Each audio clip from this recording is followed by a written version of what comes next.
नमस्कार, मैं हूं आपके साथ अनुष्का और आप देख रहे हैं झज्जर न्यूज। झज्जर विधानसभा से कांग्रेस पार्टी की उम्मीदवार गीता भुक्कल ने अपना चुनाव प्रचार तेज कर दिया है। गीता भुक्कल आज अपने विधानसभा क्षेत्र के गांव मारोद चुनाव प्रचार करने पहुंची।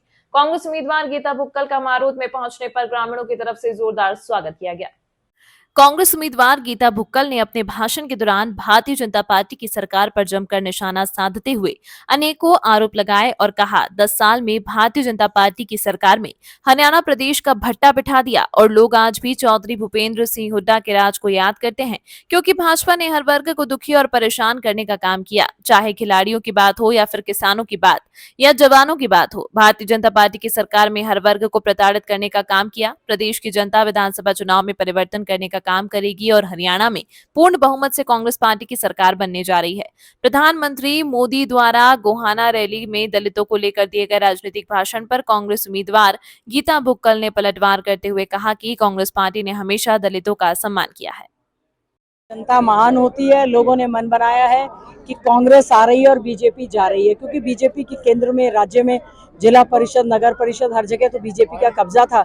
इन्होंने लोगों की सुनवाई नहीं की, किसानों की नहीं सुनवाई की, महिलाओं, बेटियों की, व्यापारियों की, कर्मचारियों की, गरीबों की, दलितों की। सड़क के बद से बदतर हालात है, पीने को पानी नहीं है, सीवरेज की व्यवस्था खराब पड़ी है, एक रोड तक इन्होंने बनाई नहीं। लोग बहुत बदहाल है और मैं समझती हूँ इसीलिए लोगों ने मन बनाया कि बीजेपी तो जुमलेबाजों की पार्टी है, कुछ भी कहते हैं। और इस बार जनता ये चुनाव लड़ रही है और जनता के आशीर्वाद से कांग्रेस की हरियाणा में सरकार बनेगी और चौधरी भूपेंद्र सिंह हुड्डा जी हमारे मुख्यमंत्री बनेंगे। प्रधानमंत्री नरेंद्र मोदी रैली करके गए हरियाणा में, दलितों को लेकर लगातार निशाना साधते रहे कि कांग्रेस पार्टी दलित विरोधी है, इसको लेकर क्या?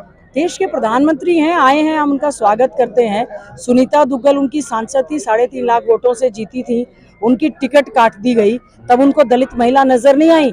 रतनलाल कटारिया जी आज हमारे बीच में नहीं है, केंद्र में मंत्री थे, जब उनको हटा दिया गया तो उनको दलित नजर नहीं आए।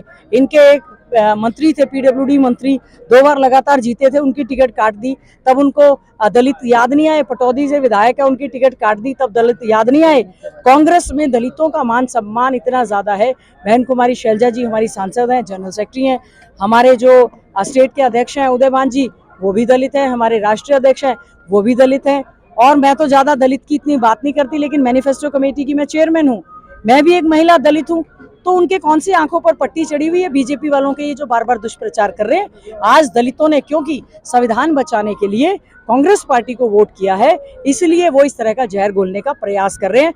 हमारा दलित समाज पूरी तरह से जाग चुका है और पूरी तरह से कांग्रेस के हाथ को मजबूत करने का काम करेगा। बीजेपी सांसद ने कृषि कानून लागू करने की मांग की दोबारा से। वो बीजेपी सांसद बन तो गई हैं, मुझे तो बड़ा शक होता है कि किसके सिखाए पढ़ाए पर कभी आंदोलन जीवी, कभी परजीवी, कभी कुछ, कभी उनको आतंकवादी कहती हैं। इस तरह की स्टेटमेंट देकर वो लोगों को भड़काने का काम कर रही है। पिछले दिनों भी उन्होंने स्टेटमेंट दी, बहुत बवाल मचा। फिर से उन्होंने 3 काले कृषि कानूनों के लिए कहा है।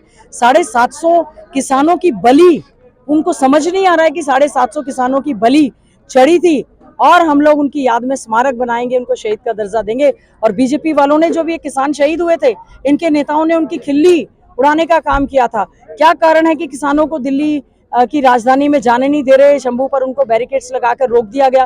किसान केवल अपनी मांग कर रहे हैं, एमएसपी की मांग कर रहे हैं, वो स्वामीनाथन आयोग की रिपोर्ट लागू हो उसकी मांग कर रहे हैं। अच्छा होगा सांसद जो बीजेपी ने वायदे किए उन पर बोलें, इस तरह से करके प्रदेश और देश में इस तरह की हिंसा फैलाने का वो काम ना करें। पीएम ने